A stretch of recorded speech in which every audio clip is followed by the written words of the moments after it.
Good morning. Morning. What's your name? And what do you do? Abbreviation for my name, Joseph Osei Keloa. I'm a cinematographer and a video editor, editing media related.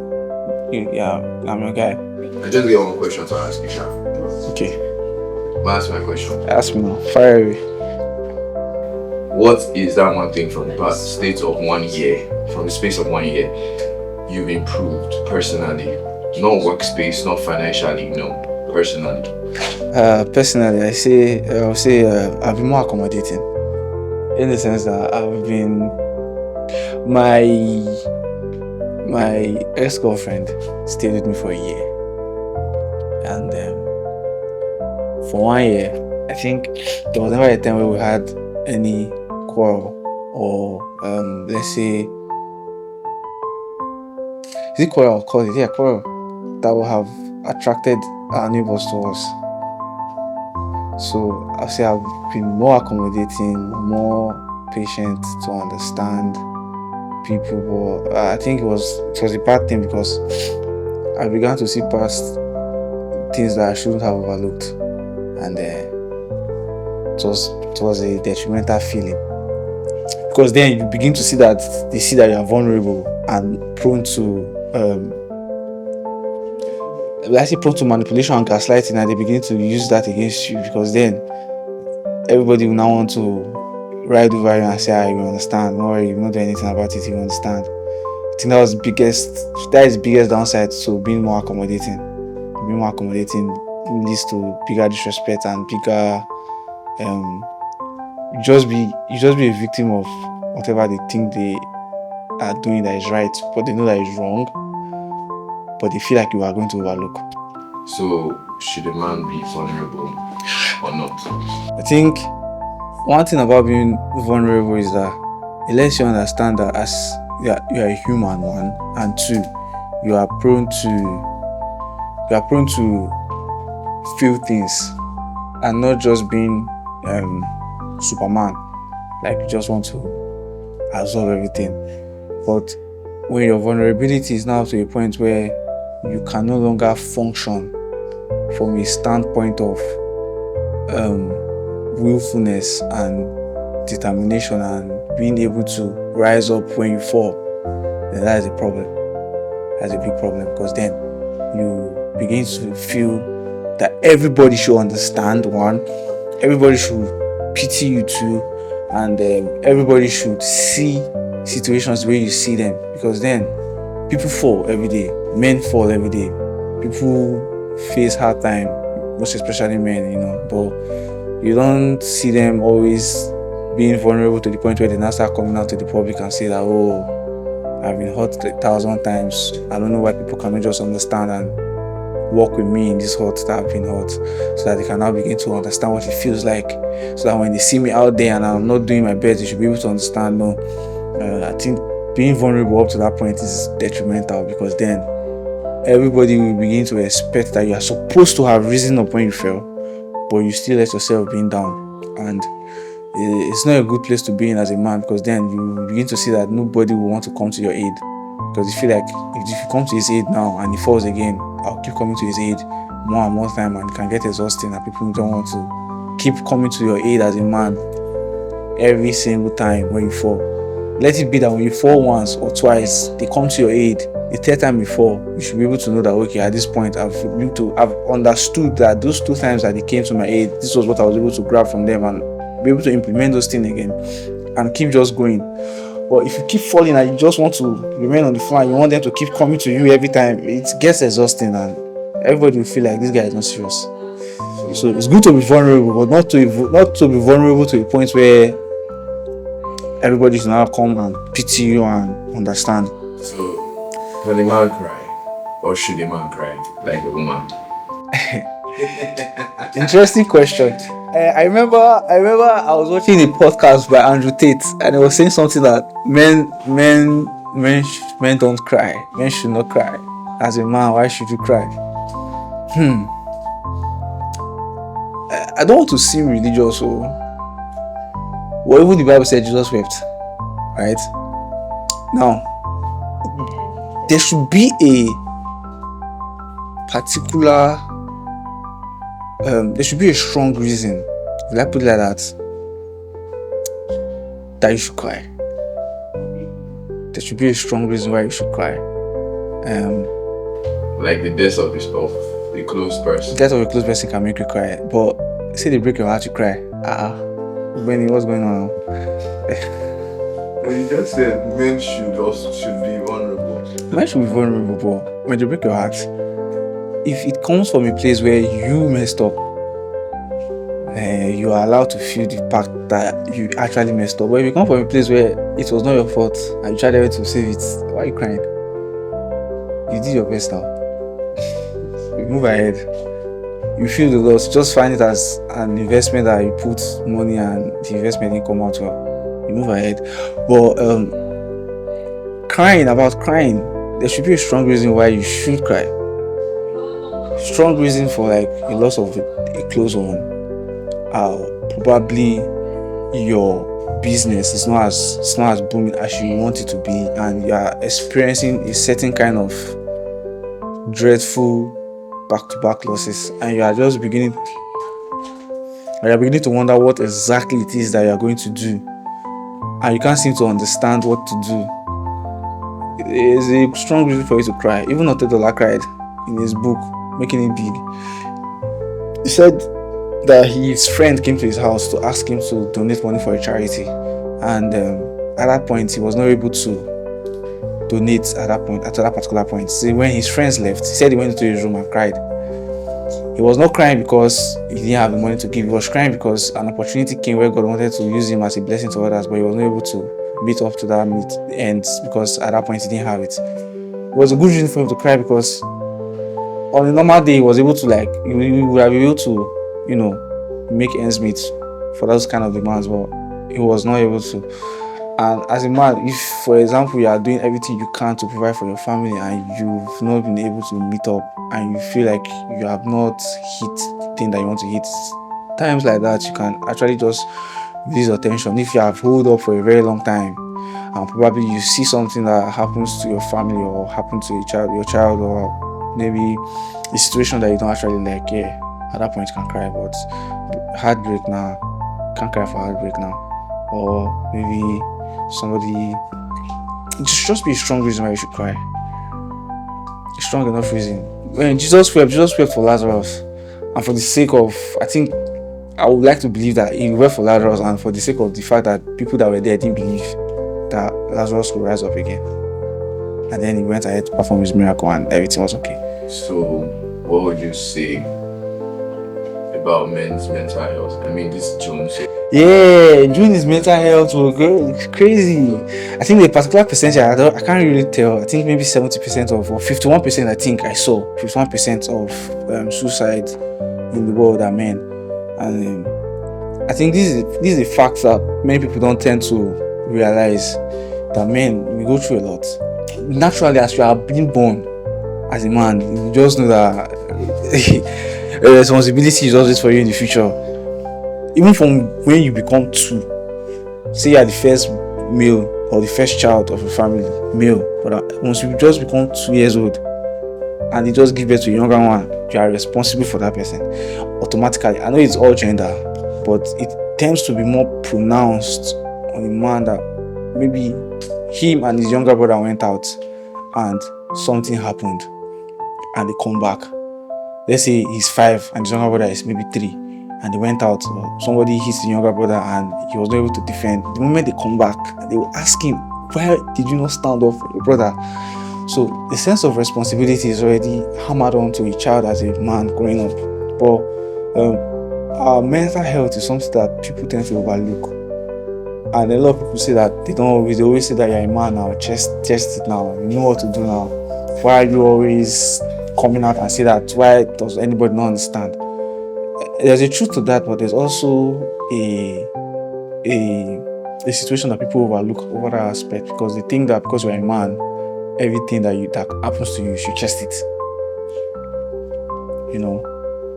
When you're going through pain, when you're going through loss, when you're going through hard times, when you're going through mental or health issues, to just feel like as a man you're supposed to like navigate and come out of it. Yes, God gave us that capability when He brought us into this world. He gave us the ability to dominate, rule, and have charge. But at the same time, He also gave us people. He knew that man could not do it all alone, and He gave man an helper. But sometimes they feel like when you want to talk about issues, they feel like you don't have a handle over it or have a strong grip over that situation. But they tend to forget that most times when a man opens up about a particular situation, not necessarily is he opening up because he's overwhelmed. Most times he's opening up because why? He has a solution that he thinks can bring him out of that problem. But he wants to hear if another opinion is more better than the option he has. Because even the Bible says that in the multitude of counsel there is wisdom. He's not opening up to you to feel pity. He's opening up to you to, okay, have you thought about a solution? If he says yes, he doesn't want you as a person that is opening up to tell him what is that solution that you've thought about. He's expecting you to say, okay, if you thought about the solution, I feel about this particular thing. Then if, for example, you have that same solution with him, he can tell you that, oh, he was thinking about this exact same thing. You just wanted to know if there's another option that can buttress or add up to his own answer or his own solution to that particular situation. Not trying to say, oh, hey, yeah, sorry, you're a man, we'll come out of it. That's not it. And the aspect of mental health is that we feel a lot, we go through a lot, we bottle a lot. But I was going through TikTok and I saw this post where someone said, it was a guy, he said that his friend messaged him and said that last week was a very rough week for him. And then I had to tell the person that, why didn't you message me or call me or talk to me about it? He said he sent him a text, and the text was that, hey, how you doing? Are you free? I want to come over. But he said that this is the text you normally send me every day. So I feel like it's an everyday conversation you want to have with me. So I just felt like, okay. But he now said that when he was doing the research, he said he found out that it takes only 8 minutes for someone to air out his view to another person and actually feel that they are not alone like in the situation, but not alone to face that problem, knowing that someone can give him listening ears for them to actually air out their views and okay, air out whatever they're going through and say, okay, this is exactly what I'm feeling, this is how I'm going to come out of it, or this is what is troubling me. And just being there to give that listening ears for that 8 minutes straight can be enough to ease that tension from that person. And he said he made a rule with his friend that whenever they have any issues, instead of testing, hey, how you doing, it's just say, hey, do you have 8 minutes? Then you know that okay, it's something that he really wants to air out. So I think also giving men listening ears is something that can help, not giving us listening ear from a place of pity. We don't need pity, because we know that if we talk to people, the first thing that will come to your mind is, sorry. Well, so what are you now going to do? We probably already know what we're going to do. We want you to tell us, okay, this is the situation on ground. What other solution can you possibly confer from you listening to this situation?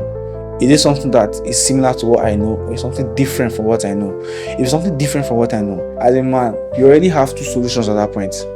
You begin to now focus more on which solution is the best that can bring you out of that problem. It's no longer thinking about the problem, but people want to listen to men from the point of, hey, sorry, you're a man, you can do it, you come out, be strong, keep fighting, without offering a solution. And then you keep wondering why men just keep losing it and our mental health keep going. Obviously, we don't want to hear pity, we want to hear solutions. Well, most times people don't understand that aspect. They just feel like it's pity we are looking for, or just want to offer us this thing here to hear. Okay, I listened to him, or I don't know why he ended up killing himself. He spoke to me, but did you try to offer a bit of solution? I think that's when mental health about men, they just need someone that can offer another solution prior to the one that they already have. And if it's similar to what they have, they can go ahead to fix that problem. But if it's something different, they can weigh the two and begin to function, but not from a place of pity. Pity does us no good. We already know we're in a pitiful situation. So why do you feel like adding more pity to it is going to bring us out? It doesn't work that way. So a man should cry. A man should cry, but should have a strong reason why they're crying. Yes, a man should be vulnerable. A man should be vulnerable, not vulnerable to a point where they should begin to feel like everybody should understand and everybody should pity. So now, one last thing. Okay. What is that one thing you have experienced firsthand and you want to use it as an advice for men? Is it financial, personal, relationship-wise, or Anyway. a combination? Okay, first things first. Financially, as a man, when money enters your hand, shut the fuck up. Just shut the fuck up. I know probably you want to now go and buga, you want to now go and invite everybody that is in this world to come and celebrate with you, and just shut the fuck up. Because the moment you start talking, the moment you open your mouth to begin to say, I'm not well to, you know that song that say problem, no they finish. That's when you begin to hear that 99.9 of their problems they are bringing to you. Just shut the fuck up. Thank God first. Then pray for guidance. Then you yourself, you know personally what you want to do for yourself, right? Don't now see it as an avenue to now start going lavish. First of all, sort out the problem that you know that once you sort out in your life can no longer be a problem moving forward. And if it's going to be a problem moving forward, you know that the solving that you're going to solve it now will make up for the problem that it will be later. If you feel like, if money enters my hand now, and probably down the line I might end up losing the money, the first thing you should do when money enters your hand is to invest. Look for a good investment plan and just invest in it. I know that, okay, if I invest, I can leave the money to grow. Down along the line, if I begin to find difficulties, my investment is going to save me. Second of all, then when you solve your own problem and you feel like, everything that is in your life that you need to solve, you solved it, then you can now begin to ask any other person in your family circle or maybe any other problem that they have brought to you before. Then you can start thinking of solving it. I know a lot of people say that it's selfish to do that, but a lot of times you have to put yourself first. So very important, put yourself first, because before you got to the point that you start having the money, probably there was nobody that was turning up for you. You understand? Because there was something that Gege said in one of his videos. He gave an illustration actually. He brought a cup, right? And he dropped it on the floor, and he poured water into it, but the cup was not filled up. Then he said, "This is you when you have money." Then he said, if someone asks you for it, you turn it. He turned water away. Then he said, "You give it to the person. You give it to the person. You give it to this one. You give it to that. You give it to that." At the end of the day, you become empty cup. So the moment you can start giving, he gave an illustration of it again. Is that he started pouring water in that cup, and the cup started overflowing. I said, "It's the overflow that you can now begin to give out to other people." So when money comes to your hands, first of all, relax, just calm down, do the calms, clear your head, pray, ask God for guidance, and do. Then for relationship, I think this one happened to me personally. The money too happened to me personally. This one happened to me personally as well. When you are in love as a man, it's good to love, but at the same time, it's good to protect your mysteriousness in the relationship. Try to be mysterious. I think when you are an open book, there's nothing to know again. So you become boring. Just like you already know the next chapter while reading a particular chapter, you will not be interested again in that book, will you? If you are watching a series and you already know what's going to happen in the next series before, you say you are watching episode 2, you already know what's going to happen in episode 3. will you be interested in watching episode 3 again? No, you will just get bored and you just be like, I can't watch this series anymore. I already know what's going to happen. So keeping that mysterious, I don't know why. This thing happened yesterday. I was watching a series. Me and my guy we were watching a series, and we said that we'll watch episode 2. We'll just stop and go to bed and go and sleep. Funny enough, the way episode 2 ended, they didn't even give a snippet of how episode 3 is going to be. The way episode 2 ended, we said, fuck it. We must stay awake to watch episode 3. We watched episode 3 and watched episode 4, and we're like, no, I have to call it a night because the next day we have to go to work. It's just like, once you keep that mystery as a man in your relationship, god damn it, huge advantage for you. Don't just be an open book. Don't let everybody be able to read you. Don't let them be able to see through you. Don't let them be able to predict you. I don't know why women love that mystery for whatsoever reason. I don't know why. They just love to be mysterious. They just love for you to be mysterious. They don't love for them. They just love that they don't know who you are. They just love that they don't know what to expect from you. For some reason, I don't even know why they just love it. But they just for some reason, they just love it. They want to be able to have a tantrum and not expect. I don't know why women just love drama for some reason. I don't know why. I won't say all women, but I think women this generation just love drama. So I don't know. So personally as a man, you need to keep learning. You can never stop learning. You can never stop learning. Every night I read 15 minutes. Every night. I read it in a book that if you read 15 minutes every day, I think it's in Goals by Brian Tracy. He said if you read 15 minutes every day, you'll be able to read, I think, 35 books in a year. Then he said if you read 15 minutes consistently, I think there's an English book he said that you'll be able to read in 7 years, you'll be able to finish it. I think that is the biggest English literature book there is, that is largest. So you'll be able to finish it in 7 years if you read consistently 15 minutes every night or every day. So even I think Warren Buffett said something similar to this. Talk about spending time every day. If you spend, I don't know the amount of time he said. Probably he said same thing, 15 minutes. Learning a particular skill. By the end of 6 months, you should be able to be no longer a novice, at least good enough to master that skill. So same thing as a man, just don't stop learning. Don't stop learning. Because my father always tell me, the moment you stop learning, you start dying. Yeah. So just keep learning. Just keep trying to be the best. Till you die. Just try to be the best that you can be. Try to be the best that you can be. Always seek out how well you can improve on what you think you know. Because the thing you think you know must have been updated 2 times over when you think you know that particular thing. So always keep improving as a man. Keep improving, keep learning. Don't stop learning. And I think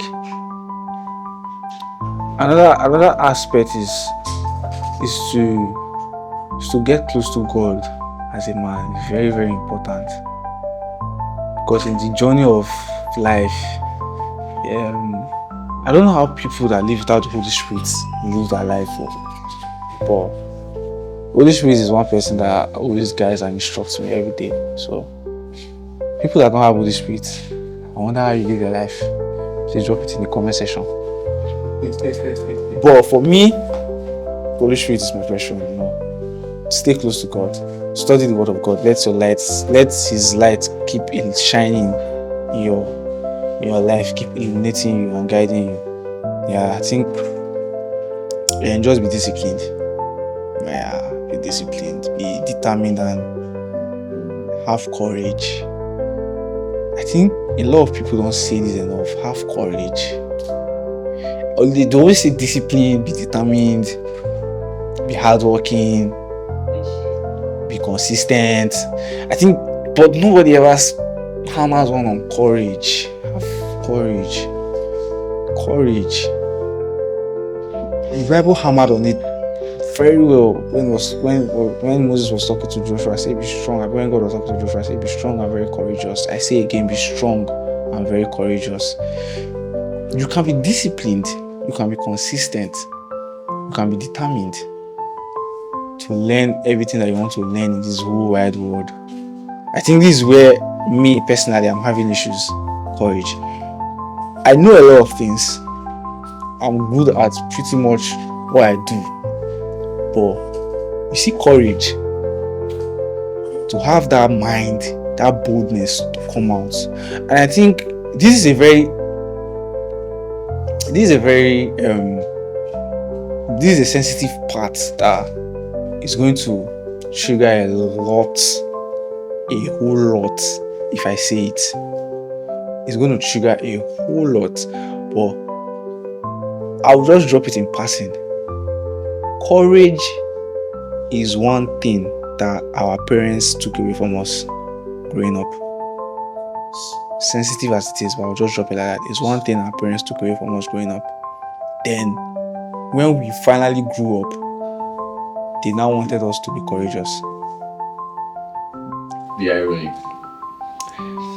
So, Don't try. so let's leave it like that.